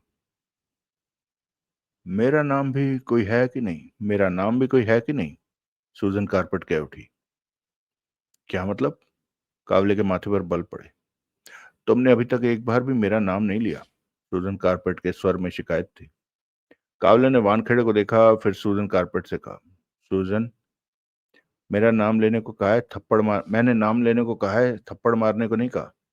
प्यार से, अपनेपन से नाम लो मेरा। वानखेड़े की निगाह सुधीर कावले पर जा टिकी। कावले ने पुनः वानखेड़े को देखा। ये जैसा कहती है वैसा ही करो, वानखेड़े ने सामान्य स्वर में कहा। तुम मुझे मत समझाओ, कावले ने शांत स्वर में कहा। फिर सूजन कारपेट से बोला। सूजन कारपेट, अब तुम मुझसे जो भी बात करोगे मेरा नाम लेकर करोगे। सुधीर कावले ने सिर हिलाया। चेहरा शांत था। कुछ लोगों को काफी कुछ समझाना पड़ता है, तब वो दूसरे के दिल के हालात समझते हैं। सूजन कारपेट मुस्कुराई। क्या मैं भी तुम्हारा नाम लेकर बात करूं? वानखेड़े ने पूछा। जरूरत नहीं। तुम्हें मेरा नाम लेने की जरूरत नहीं। ये मेरे और मिस्टर कावले के बीच की बात है। सुधीर काव सूजन कारपेट ने कहते हुए सुधीर कावले को देखा। तो तुम क्या कह रहे थे? मैं कह रहा था सूजन, कावले ने तुरंत खुद को सुधारा। मैं कह रहा था कि उन 3 सूटकेसों में मौजूद हीरे जवाहरातों को पाना मेरे लिए बहुत ज़रूरी है। उन्हें वापस वॉल्ट में पहुँचाना है। मेरे ख़्याल में डिमोरा की जान लेना आसान है, जबकि उन्हें वापस पाना कठिन है। क्यों? उन्हें डिमोरा ने जाने कहाँ रखा होगा, ये बात मालूम होना कठिन है। मान लो अगर वो हांगकांग सरकार को मिल जाते हैं तो वो हांगकांग की संपत्ति होगी, लेकिन वो मुझे वापस चाहिए। ये ज़रूरी है? वानखेड़े गंभीर स्वर में कह उठा। इस बात का फैसला मैं नहीं कर सकती, सूजन कारपेट ने सोच भरे स्वर में कहा। कौन फैसला लेगा? वानखेड़े ने पूछा। चीफ मैक्स फेरी। वो चाहे तो कुछ का कुछ हो सकता है। वो क्यों चाहेगा? कावले बोला। तुमने मेरा नाम नहीं लिया। सूजन, पुलिस चीफ हमारे हक की बात क्यों चाहेगा? कावले पुनः बोला। वो मेरा जीजा है, मैं उससे बात करूंगी। जीजा? मेरी बहन का पति। ओह। सुधीर कावले ने सिर हिलाया। फिर तो तुम हमारे बहुत काम आ सकती हो। सिर्फ तुम्हारे काम, इस इंस्पेक्टर के नहीं। हाँ, वही मैं। तुम दोनों में क्या चल रहा है? वानखेड़े कह उठा। सूजन कारपेट और सुधीर कावले की नजरें मिली। कुछ भी नहीं चल रहा, चलना क्या है? कावले ने गहरी सांस लेकर कहा। कुछ तो जरूर है बीच में। इंस्पेक्टर वानखेड़े, सूजन कारपेट ने कहा। अभी तो कुछ नहीं चल रहा। जो है सिर्फ मेरी तरफ से है। कावले साहब मुझे पसंद आ गए हैं, लेकिन इन साहब ने अभी तक मुझे पसंद नहीं किया, मेरे कहने पर भी नहीं। ये तो तुम दोनों का व्यक्तिगत मामला है। फिर भी मैं इनके लिए सब कुछ करने को तैयार हूं कि आने वाले वक्त में ये मुझे पसंद करें। मैक्स फेरी आप लोगों की जो सहायता कर सकता होगा, मेरी वजह से वो जरूर करेगा, सूजन कारपेट ने कहा। वो तुम्हारी हर बात मानता है? सुधीर कावले ने पूछा। मेरी माने या न माने, मैं अपनी बहन से कह देती हूँ तो वो मैक्स फेरी को संभाल लेती है। सूजन कारपेट मुस्कुराई। तो हम तुम्हारे साथ हांगकांग चल सकते हैं? सुधीर कावले को आगे की राह आसान लगी। देवराज चौहान अगर हांगकांग जाता है तो? हाँ, तभी। पर मेरी एक शर्त है कि हांगकांग में तुम मेरे फ्लैट पर मेरे पास ही रहोगे, उसने कावले से कहा। कावले ने वानखेड़े को देखा। वानखेड़े ने मुंह फेर लिया। ऐतराज है? सूजन कारपेट बोली। सिर्फ तुम्हारे फ्लैट पर रहूंगा, सुधीर कावले बोला। हमारे बीच कुछ नहीं होगा। कमाल है। डरना तो मुझे चाहिए, पर तुम डर रहे हो। ठीक है, मैंने कब कहा कि हमारे बीच कुछ होगा? सूजन कारपेट ने सिर हिलाकर कहा। मैं तुम्हें बहुत पसंद करने लगी हूँ सुधीर कावले। अगर तुम कहो तो तुम्हारे लिए कुछ करूं। मेरे लिए? सिर्फ तुम्हारे लिए? क्या? देवराज चौहान का एक साथी को पकड़वा सकती हूँ जो डकैती में शामिल था और इस वक्त उसकी टांग टूटी हुई है। वो देवराज चौहान से अलग कहीं और रह रहा है, सूजन कारपेट ने कहा।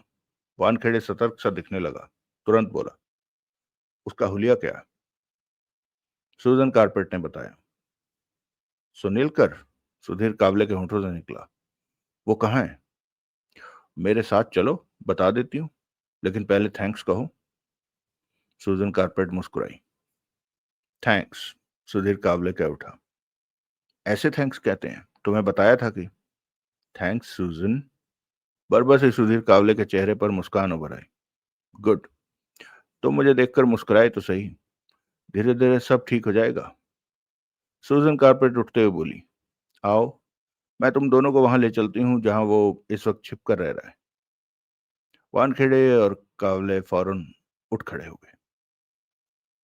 और यहाँ पर हम कहानी को रोकते हैं। ये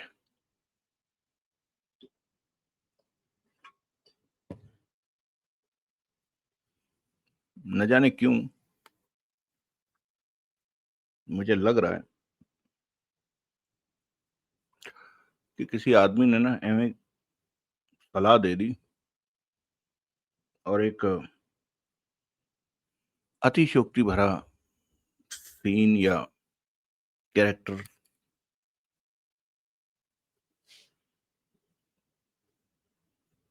कहानी में अनिल मोहन जी ने फिट कर दिया।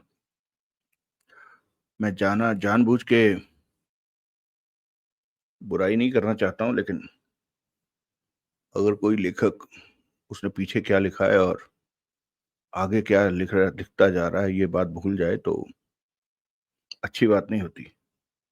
एक उदाहरण दिया है, मैं इससे ज्यादा बात नहीं करना चाहूंगा। दोनों कहानियों को जब हम जोड़कर देखते हैं, और इसीलिए मुझे कभी कभी लगता है कि हुआ क्या होगा कि कई बातों में ना, ये जो चेले चमाटे होते हैं उनके लिखे को बीच में फिट किया जाता है, या कुछ कहानी के अंदर कोई थोड़ी बहुत ठोक पीट की जाती है और तब इस तरह के सीन आते हैं। ये जो एंगल बना दिया गया है, या तो सुधीर कावले का बहुत बड़ा बेवकूफ बनने वाला है, या फिर कहानी बेकार हो जाएगी। दोनों में से कोई एक बात है। खैर, जो भी हुआ है ठीक ही है, एज लॉन्ग एज, जब तक हमारा हीरो फिट है, सही है और जीत की तरफ बढ़ रहा है, बाकी बातों की हमें कोई चिंता नहीं। चलिए हम अपना काम पूरा करें फटाफट, और फिर इस एपिसोड को अपलोड भी करना है। आज थोड़ा सा काम तेजी से इसलिए हो गया कि मैं भाई से लैपटॉप मांग कर लाया था। वो आज आज के लिए उसने मुझे दे दिया, क्योंकि मुझे जो हमारा मुद्रा राक्षस का एपिसोड था वो काफी दिनों से गया नहीं था, तो वो अपलोड करना था। उस चक्कर में फिर यहाँ भी बात बन गई। तो चलिए शुरू करते हैं हम कमेंट्स के उत्तर देना। आज कितने कमेंट आए हैं, एक मिनट, यहां से नहीं पता लगेगा, वो केवल मोबाइल से ही ठीक से पता लगता है कि किस कहानी पर कितने कमेंट आए हैं। अच्छा, पार्ट 3 पे 29 कमेंट्स आए हैं, क्या बात है, मजा आ गया, ये अच्छी बात है। चलिए दोस्तों शुरू करते हैं कमेंट्स के उत्तर देना। सबसे पहला कमेंट 19 घंटे पहले किया गया था गौरव पटले जी ने। गुड मॉर्निंग भैया। गुड मॉर्निंग गौरव जी, धन्यवाद। अमित भारती जी का same comment, many many thanks sir, thanks for the upload, thanks for upload the novel, thank you. Alok Mishra ji नए आए हैं हमारे भाई, नए जुड़े हैं लगता। जाल नॉवल अनिल मोहन का डालो सर, डाल देंगे सर जाल। दूसरा कमेंट फिर इन्होंने किया है, जाल नॉवल अनिल मोहन का डालो सर। तीसरा कमेंट फिर आलोक मिश्रा जी, 3 बार लिख दिया आपने जाल, नोट कर लिया मैंने। अमर सिद्धू जी कह रहे हैं, विक्रम भाई कैसे हो भाई, डेमोरा ने देवराज चांद से हेरा फेरी की है, देखना देवराज चांद उसको बर्बाद कर देगा हांगकांग में। हाँ भाई, मैंने पहले कह दिया था, चलती फिरती लाश है डेमोरा इस वक्त, जितनी देर भी रह रहा हो। अवतार भाई का कमेंट है, विक्रम भाई नमस्कार, अपने हीरो देवराज चांद भरतपुर भरपूर मार पड़ रही है, भरतपुर नहीं भरपूर मार पड़ रही है, देखते हैं इसका बदला कैसे लेता है। हाँ हाँ, हो जाता है कभी कभी, कभी बाजी इधर कभी बाजी उधर, चलता रहता है ये सब। नगीना की और गजाला और थापर की शुरुआत ज्वालामुखी नॉवल से स्टार्ट, हाँ ज्वालामुखी नॉवल से स्टार्ट हुई थी। ये शब्बीर भाई का कमेंट है। शब्बीर भाई भी बहुत पक्के वाले देवराज चौहान के फैन है। सही कहा, ज्वालामुखी और मेरे ख्याल से 2 भाग थे उसके, है ना। हाँ, अच्छा एक और कमेंट है शब्बीर भाई का, मैं पाकिस्तानी नाम का भी एक देवराज चौहान का नॉवल है विक्रम भाई, उसे भी अनिल मोहन जी की लिस्ट में शामिल कर लो। ठीक है भाई, कर लिया है। विक्रम भाई अपने हीरो देवराज चौहान, अवतार जी का अगला कमेंट है, अपने हीरो देवराज चौहान को तो चारों तरफ से मार पड़ रही है, आगे देखते हैं कैसे बदला लिए लेता है। कहानी सुनाने का धन्यवाद। कोई बात नहीं अवतार जी, मैंने कहा ना, कभी बाजी इधर कभी उधर, चलता रहता है ये। शब्बीर भाई कह रहे हैं, डकैती का शकनी नाम की कोई नॉवल नहीं। अच्छा, ये वो नाम गुरुजी का दिया हुआ है, उस नॉवल का नाम संगीन डकैती है। इसके साथ नसीब के पत्ते भी सुनवाएं विक्रम भाई, आपके काम को सलाम है। बहुत खूब। धन्यवाद शब्बीर भाई। नसीब के पत्ते और संगीन डकैती है मेरे पास। ठीक है। सुशील त्यागी भाई कह रहे हैं धन्यवाद भाई जी, डकैती का शकुनी देवराज चांद सीरीज का ही है। अब देखो ये दो बातें हो गई, देखते हैं।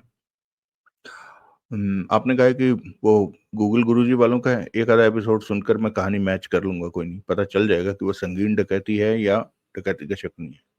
मतलब संगीन डकैती तो मुझे पता है कि है, उसका तो है, वो तो नॉवल है, लेकिन नाम उन्होंने दे दिया जैसे मैं सुनील की कहानियों को बदल देता हूँ, तो वैसा है कि नहीं, वो देख लेंगे। अवतार भाई का एक और कमेंट है, विक्रम भाई नमस्कार, नगीना का फुल एक्शन वाली किताबों के नाम है गुड्डी और मंत्र। ये उपन्यास 4 भागों में है, सरगना मास्टर, अ, अच्छा मंत्र, गुड्डी। अच्छा। यार ये तो मुझे लग रहा है वो पुनर्जन्म वाले हैं, ये गुड्डी और मंत्र तो। नहीं नहीं, उस तरफ नहीं जाना भाई, उधर जाना बहुत, मुझे बहुत वो लगता है, बड़ा अजीब सा लगता है यार, वो तो अति है। खैर, धन्यवाद अवतार भाई आपका इस जानकारी को देने के लिए। दिनेश भाई का कमेंट है, विक्रम भाई डकैती का शकुनी संगीन डकैती है, गूगल गुरु ऑटो ने, हाँ देखो दोबारा से कह दिया उन्होंने, जो बात शब्बीर भाई ने कही वही दिनेश भाई कह रहे हैं। धन्यवाद दिनेश भाई। दिनेश भाई कह रहे हैं विक्रम भाई वो नॉवल ज्वालामुखी वहाँ खूंखार है जिसमें नगीना का कैरेक्टर है। हाँ, ज्वालामुखी और खूंखार, ठीक कहा आपने, मैंने कहा था ना 2 भागों में है वो। हाँ। सनातन भाई का कमेंट आया, सनातन भाई कई दिनों बाद आए हैं। Nice work and narration, life में थोड़ा बिजी हूँ, पिछले कुछ पीछे कुछ भाग मैं कमेंट नहीं कर पाया हूँ, लेकिन रेगुलर सुन रहा हूँ। धन्यवाद सनातन भाई। हाँ मैं समझ सकता हूँ, मैं ये तो नहीं एक्सपेक्ट करता कि आप रोज ही कमेंट करें, लेकिन कोई बात नहीं, छोटा सा हेलो हाय लिख दो तो अच्छा लगता है। बाकी ठीक है, कोई नहीं, एक आधा मिस भी चलता है। बाकी सब सही चल रहा है, अच्छी बात है, भगवान की दया है, सही चल रहा है। और मुझे विश्वास है कि आप अनसुने नॉवल ही इस चैनल पर अपलोड करेंगे। अभी तक तो आपका विश्वास कायम है ना भाई। मेरी पूरा प्रयास यही है, सुने हुए को फिर से सुनाना तुक नहीं बनती। हाँ, जो अच्छी तरह से नहीं है वो उनको, और मैंने अभी कहा ना, अभी तो बहुत सारे नॉवल हैं जो नहीं है, कहीं नहीं है, तो कोई बात नहीं। मुझे विश्वास है कि इस आप अनसुने नॉवल ही इस चैनल पर अपलोड करेंगे, इसलिए मैं कोई नाम रेकमेंड नहीं करता हूँ, ये काम आप पर छोड़ दिया है। धन्यवाद। धन्यवाद सनातन भाई। शैलेंद्र कक्कड़ जी कह रहे हैं विक्रम भाई अनिल मोहन के लिखे नॉवल हिस्सेदार सुनाए। ठीक है भाई, ऐड कर लेते हैं कमेंट में, लिस्ट में। एक और कमेंट है, अनिल मोहन के लिखे मिस कॉल भी सुनाए। ठीक है, मिस कॉल तो पहले से ही लिस्ट में है। नवीन कुमार जी का कमेंट है, विक्रम भाई देवराज चांद सीरीज का अंडरवर्ल्ड और गैंग वॉर भी जल्दी अपलोड करिए। अंडरवर्ल्ड गैंग वॉर, ये दोनों तो कहीं हैं पहले से मेरे ख्याल से, पर ना हुए तो मैं जरूर ऐड कर लेता हूँ। किशन मेहरा जी कह रहे हैं विक्रम भाई धन्यवाद, आपने हांगकांग डकैती का पार्ट 3 सुनाया भाई, हो सके तो पार्ट जल्दी जल्दी सुनाया करो विक्रम भाई। देवराज चांद सीरीज के खजाने वाले उपन्यास सुनाए। किशन मेहरा, जिला अजमेर, किशनगढ़, किशनगढ़ के किशन मेहरा जी, जल्दी जल्दी तो यार इस स्पीड से ज्यादा जल्दी थोड़ा मुश्किल है, समझ सकते हैं आप, पर खैर कमेंट के लिए धन्यवाद आपका। आचार्य मिश्रा जी कह रहे हैं story progression is superb, your personal involvement with members is also appreciated, thank you. इससे थोड़ा मिलना जुलना हो जाता है आचार्य जी, आप लोगों के विचार मेरे तक पहुंच रहे हैं, मेरे विचार आप लोगों तक। धन्यवाद। विजय भाई, विजय भाई कह रहे हैं मंगोलिया वाले उपन्यासों के बारे में तो मैं जानता हूँ, लेकिन उससे पहले के हैं, मैं बात की अगर कोई ऐसा उपन्यास हो जो ऐसा कहना चाहता हूँ। मूल्य वाले उपन्यासों का नाम है ज्वालामुखी और खूंखार, बुखार लिखा गया, लेकिन वो मैंने सुन लिया है, वो पहले से उपलब्ध है। कोई दूसरा की बात की थी मैंने, जो मैरिज के बाद मंगोलिया वाले उपन्यास के अलावा अगर कोई ऐसा हो तो सुनाए।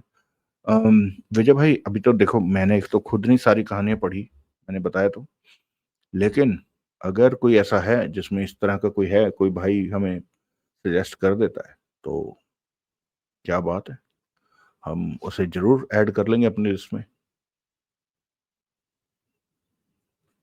ओपन अप बहुत बढ़िया मजा आ रहा है, अगले इंतजार रहेगा। हांगकांग जाने की तैयारी हो गई अब। विजय भाई का दूसरा कमेंट है। धन्यवाद विजय भाई। हाँ तैयारी हो गई अब तो। हालांकि इस एपिसोड में तो नहीं गए, पर अगली बार निकल लेंगे। जाके बस फोड़ना ही है उसे, तैयारी करके जानी है यहाँ से। शब्बीर भाई का एक और कमेंट है, ये 100 माइल्स पे है। क्या बात है, सिंथेटिक इंसान, बढ़िया plot, interesting story, excellent story telling. जी हाँ। हाँ शब्बीर भाई, अब देख लो वो जो आजकल आ नहीं रहे रोबोट वगैरह, तो उसी तरह का कुछ, उससे भी एक आगे के लेवल की कहानी ये तो कह दी है। तो खैर, जहां ना पहुंचे रवि वहां पहुंचे कवि, वो कहानी है। कहानीकार कहीं भी जा सकता है। हम्म, एक और कमेंट है शब्बीर भाई का, 100 माइल्स पर ही। इस नॉवल में एक से एक हरामी भरे पड़े हैं। देवराज चौहान को खूब मौका मिलेगा अपना जौहर दिखाने का। वाह भाई, इतना है ना। मैं इतना जबरदस्त नॉवल को इग्नोर कर रहा था इतने दिनों से। शुक्रिया विक्रम भाई। हाँ हाँ, 3 तो वो हैं मेरे को अगर ठीक से याद है तो, वो जो भाई लोग हैं। चौथा हो गई वो जो लेडी है। 5वां हो गया वो जो डॉन जी कहता है। ठीक है।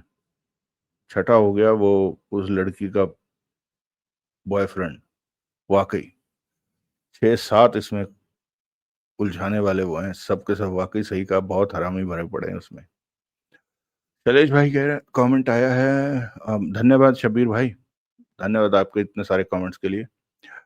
शैलेश भाई का कमेंट है, जय श्री राम, अच्छा एपिसोड, अच्छी कहानी, मेरा अनुरोध स्वीकार करने के लिए धन्यवाद विक्रम भाई। जॉन डिमोरा बड़ी मुसीबत में पड़ने वाला है। इस उपन्यास में कितने एपिसोड हैं?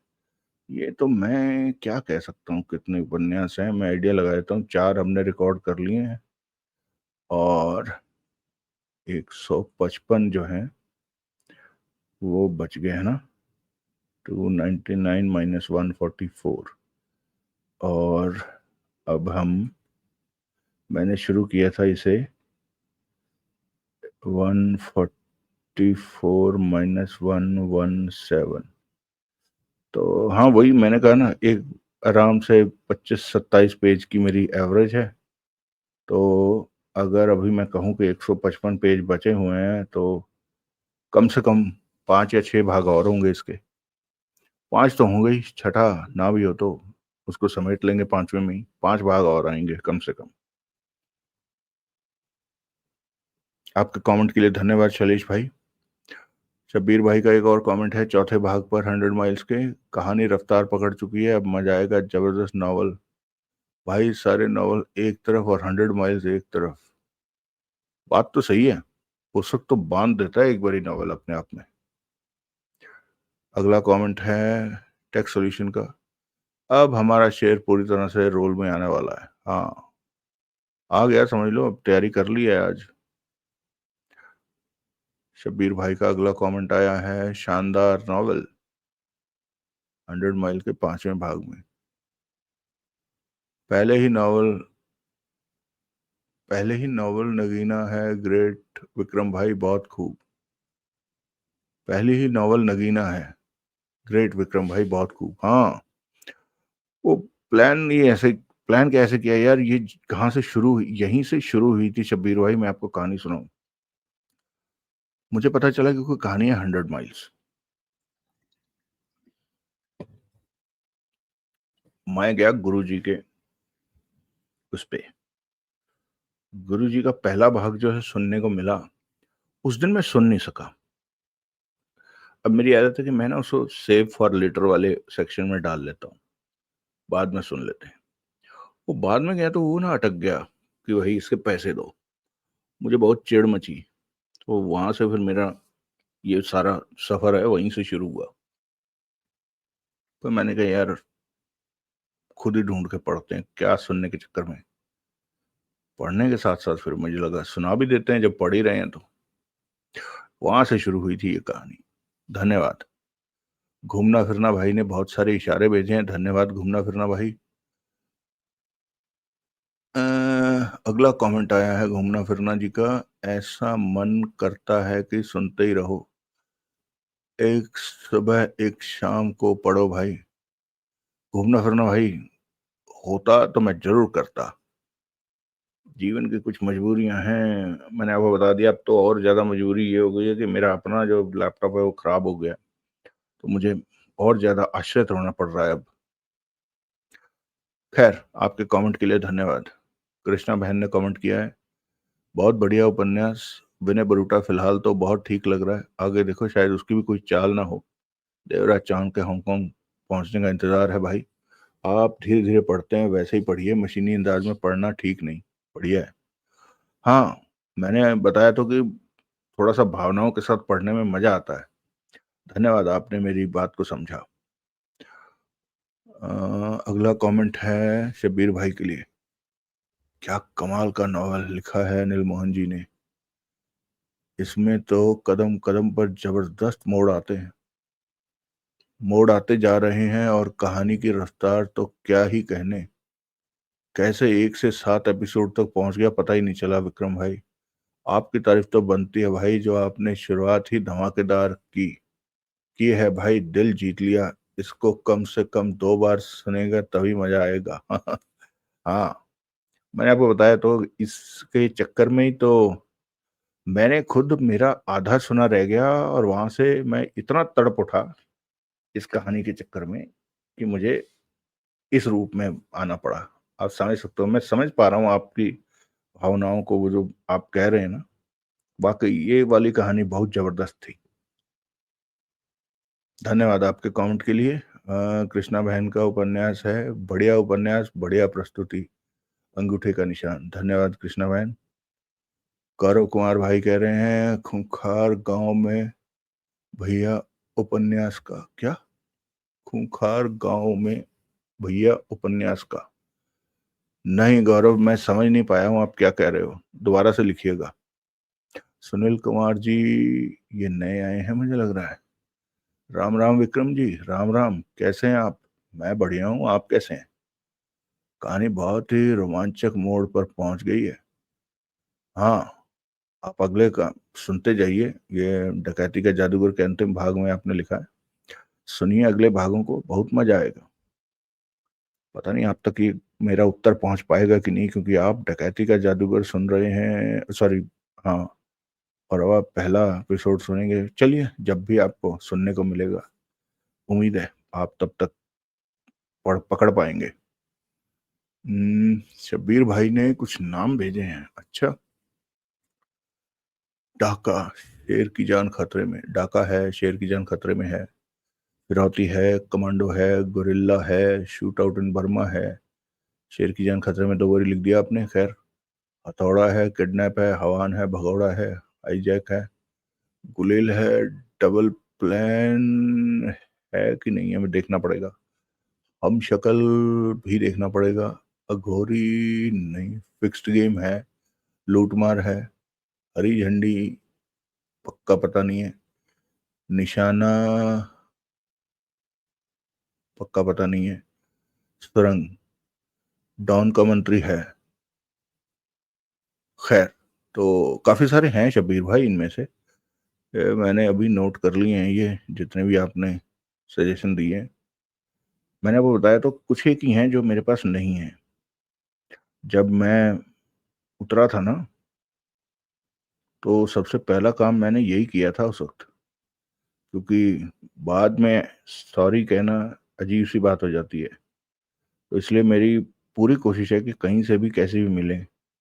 अब हमारे यहाँ पुरानी किताबों के चाहवान तो हैं, लेकिन हो सकता है कि वो वाली किताबें यहाँ ना, उस वक्त इसके इतने ज़्यादा प्रशंसक ना रहे हों, इसलिए नहीं मिल रही हैं।